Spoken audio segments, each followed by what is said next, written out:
There's no human experience more tragic than a divorce.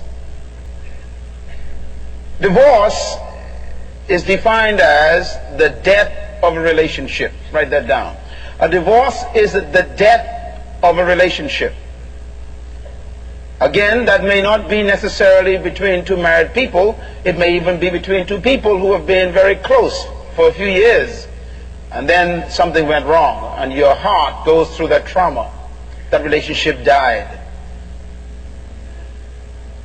Divorce is worse than physical death. The answer to most people's question, why is divorce so tough? The answer is because divorce is worse than physical death. Some of you are nodding your head because you've been through that. You've been married for a few years and then something went wrong with the relationship. And the reason why it's worse than physical death, and I want the people who've never been married to understand this so that you can slow down. Because you think that marriage is a solution. It's not a solution. Why is divorce worse than physical death? Because divorce is a death without a burial.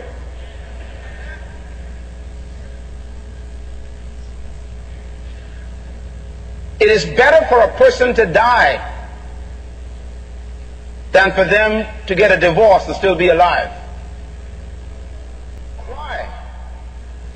Because when someone dies physically, you can bring what they call closure to it.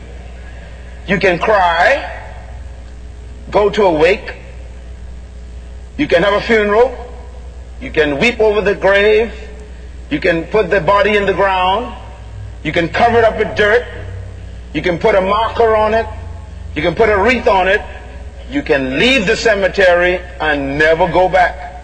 It's over and you never see them again. So you can bring closure to it. But when you get a divorce, the death of relationship, it's burial free. There's no burial involved. Because when you get a divorce, you can't put the person in a hole. I know you wish you could, but you can't. You can't put dirt on top of them. I know you think about it often. You can't put them in a cemetery and leave them forever. The problem is they keep resurrecting. In the food store, when you turn a corner. When you go to school to pick up the kids, there's the resurrection again. When it's time to pay alimony or not pay it or meet at the courtroom to get it. When you go to see the kids or to bring the kids or to exchange the kids, there's this resurrection and the pain keeps opening up. It's the worst kind of death. The death of relationships. And that's why you do not want to get a divorce. The Bible has no arrangements for divorce. God made no arrangements for divorce. None at all. So nobody wants to experience a divorce. Nobody. Now, if any of you who have never been married would like to know how horrible divorce is, I want you to find someone in this seminar who have been through a divorce and let them talk to you. I guarantee you they will talk you out of marriage. Anybody know what I'm talking about? Let me see those hands. Yes, honest. See the divorced people. It's a horrible experience. And by the way, there's no way to solve it. You are permanently damaged. Why? Because divorce is not the parting of two people, it's the ripping of two souls. Parts of you are gone forever in the other person. And that is why the Bible has no solution for divorce except the miraculous healing. It says in the book of Luke chapter 4, it says when the Spirit of God comes through the Messiah, it says he will open the prison to the prisoners. He will give sight to the blind. And then it says he will heal the broken-hearted. In other words, the only solution to the pain of divorce is an actual healing by Jesus. A psychologist cannot help you with a divorce and the pain of it. That's why most psychologists are divorced themselves. So this conference is to prepare you and to help you not make mistakes, not deal with the danger of having to go into a relationship. Now let me just say this carefully. Divorce is impossible without marriage. Write that down, please. I know it sounds simple, but you keep missing that. You cannot get a divorce unless you're married. Secondly, marriage is impossible without individuals. So you need marriage to get a divorce, but you need individuals to get married. So the prerequisite for divorce is marriage. And the prerequisite for marriage is individuals. And thirdly, marriage, because it's the prerequisite for divorce, is more important than divorce. Now, if marriage is necessary for divorce, and individuals are necessary for marriage, then the most important thing in relationship is not divorce nor marriage. It's individuals. Let me put it this way. Singleness is the prerequisite for marriage. Now I'm going to give you some definition and understanding of this concept, because one of the biggest difficulties we have today is that people keep thinking that singleness is a problem. Singleness is not a problem. Let me talk about the key to marriage a little bit. First of all, your marriage is only as good as your singleness. So stop concentrating on getting married.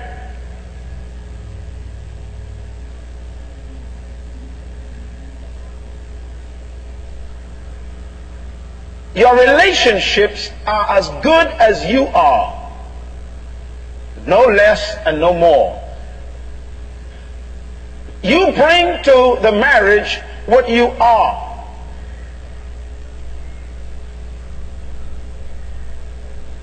When you walk down the aisle in your white dress and your tuxedo, whatever is wrapped up in those clothing is what the other person gets.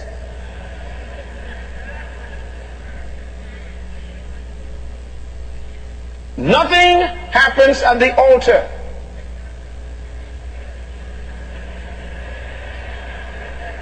If you are lazy before you arrived, they are taking a lazy person home. If you are stingy before you arrived, they are taking a stingy man home. If you are stupid before you arrive, you got a well-dressed stupid person. No more, no less. If their feet smell before they came to church, you take stinking feet home with you. Very important. No miracles happen at the altar. Just faith in words. Singleness is a myth. It's a myth to me. It's not real. And I want to destroy the myth of singleness today. I want to give you a good point to write down, and that is, it's okay to be single, but it's not okay to be alone. Why? Because that's the reason to leave home. We keep leaving the security of our homes to enter tents.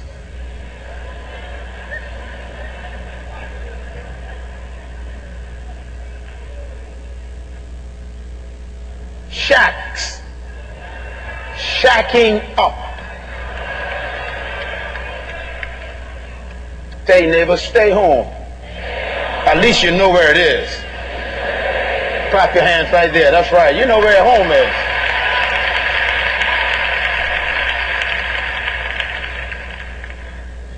Now watch this. Verse 6. So they are no longer two, he says, but one. Therefore, what God joins together, let no X boyfriend, old girlfriend, or lawyer put asunder.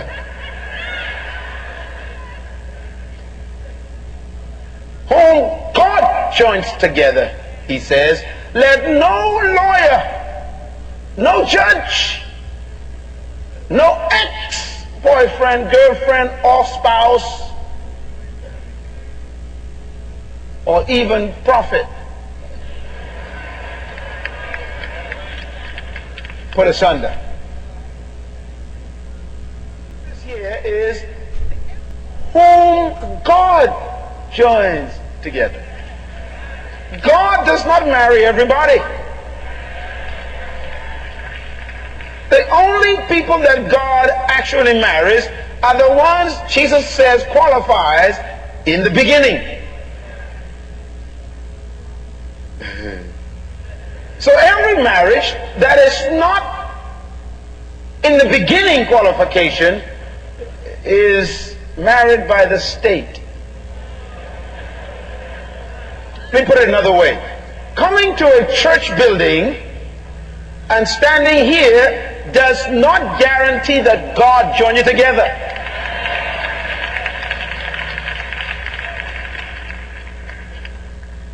Most of the marriages that I have seen in churches should not have been done in churches.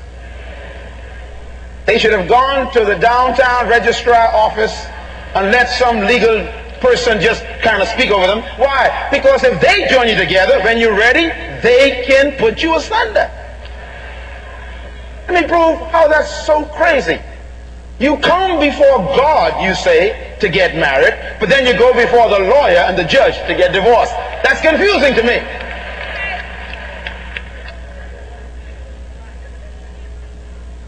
If you come before God to be put together, then when you're ready to be put apart, invite everybody back.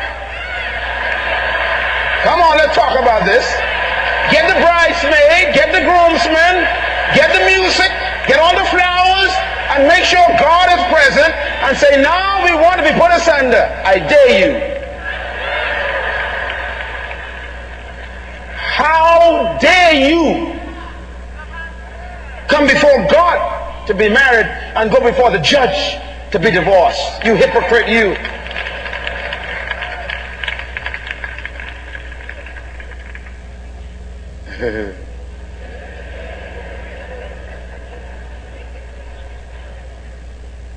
I have a suggestion. Whenever you are about to print your wedding invitations, put on the bottom, and if we plan to get a divorce, keep this invitation.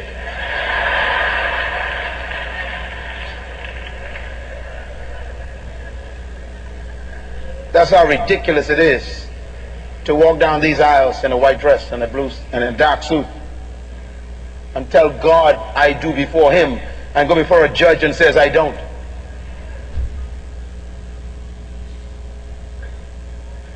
Verse 9, anyone who divorces his wife except for marital unfaithfulness and marries another woman commits adultery. She said, look, I didn't create divorce, I don't agree with it. He says, but at least I'll give you a standard. The standard is you shouldn't even think about divorce unless the other party has violated the marriage bed. In other words, the only qualification God allowed for you to do what you invented was sexual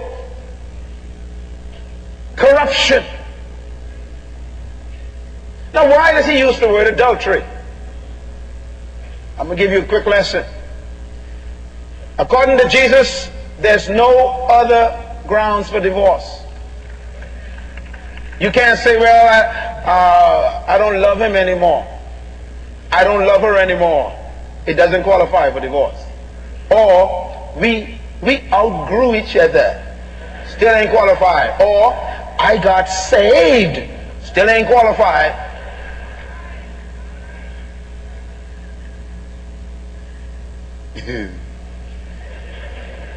The only way out of what you can't wait to get in is adultery. That means that right now in heaven, God have a lot of people already and still married who are already divorced on earth. They're still married in heaven. God said, no, they ain't qualified, so they're married. That's why they keep committing adultery over and over again with other people, because as far as heaven is concerned, you are still married.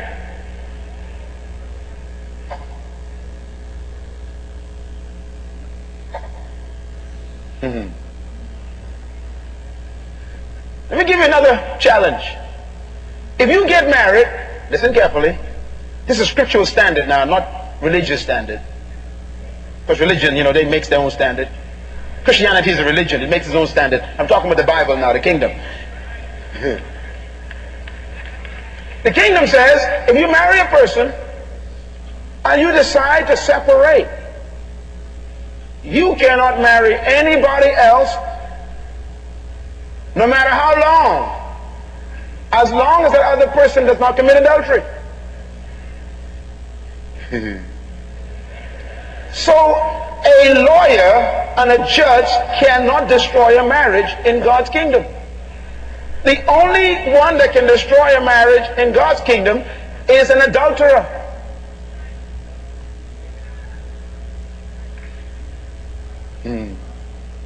So if you decide you can't live with somebody anymore,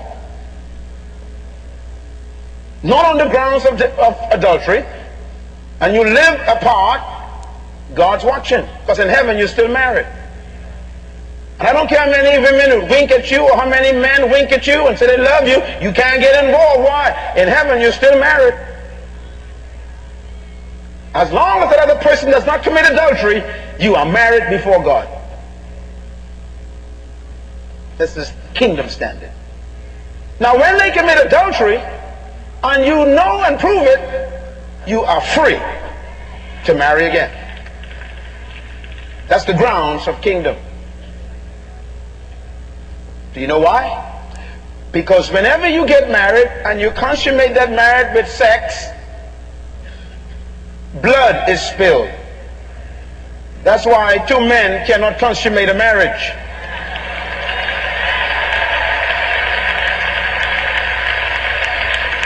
And that is why two women cannot consummate a marriage. Why?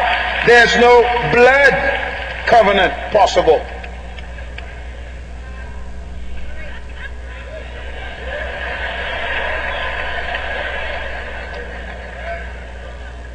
See, marriage is not about rings. In San Francisco, they keep putting rings. It ain't about rings. It's about blood. Oh, you don't understand. It's about blood. That's why the Bible talks so much about the blood. Because the blood is the foundation of both life and death. Life and death is in the blood.